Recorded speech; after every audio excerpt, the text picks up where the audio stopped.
Hello, it's Marnie from Happiness for Mothers, and today I'd like to talk about the second part to overcoming anxiety, and that is love. I think often the origin of anxiety is that in fact we feel so much love. We feel more love than we really know what to do with, and because love and fear are two sides of the same coin, we go flipping into fear. And so I'd like to talk about how powerful love is in flipping the coin back to love and using love to overcome our fears. The main way that they help people with anxiety nowadays is cognitive-behavoural therapy. And so what they do there is, we're feeling fear in the limbic brain, in the emotional brain, in the core of our brain. And to overcome it, they say, go into your cerebral cortex, go into your intellectual brain, and intellectually counter these fears. Now, this approach did not work for me in social anxiety, because here I was in front of a person feeling so much fear, and I did not have access to my cerebral cortex. I didn't have access to my intellectual brain, because I had to actually have a conversation with someone at the same time. Right? So cognitive behavioral therapy didn't work for me at all, which made me really feel hopeless and helpless, like there was nothing I was going to be able to do. Right? But finally, after 5 years, so when I was 26, I realized what my real problem was. And my real problem was that I love people very, very much. I love people more than you're supposed to love people. And I love my friends more than you're supposed to love people. Like the feeling rules, let's go back to the feeling rules. The feeling rules in our society say that you are supposed to love one romantic partner a lot, and you are only supposed to feel like towards your friends, and then you like your friends. It's this very neutral, whatever emotion, right?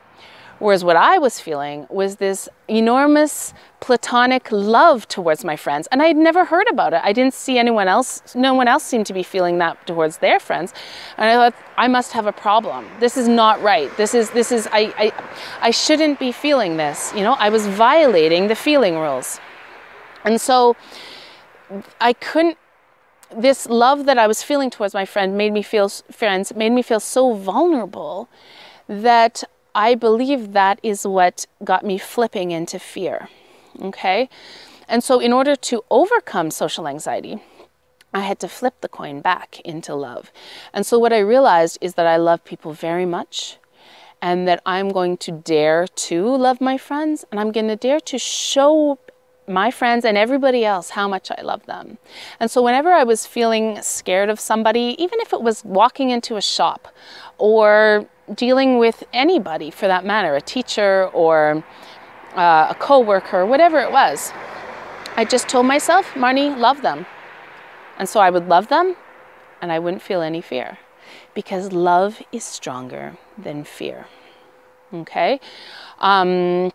And this requires no intellectualizing, like in the cerebral cortex, right? This remains staying in the limbic brain and just doing a flip from fear back into love. And love is what we really feel, right? That's what I've always felt. I've always loved people. And so when we look at motherhood, a similar thing happened to me, is that I felt so much love towards my first baby that it got me flipping into fear. So for the first year of her life, or half year, between the half and the full year mark, I felt so much love towards her, and this love made me feel vulnerable, and it kept flipping into fear. I kept imagining the worst case scenario. And so with maternal fears, what I had to do was actually two kinds of love.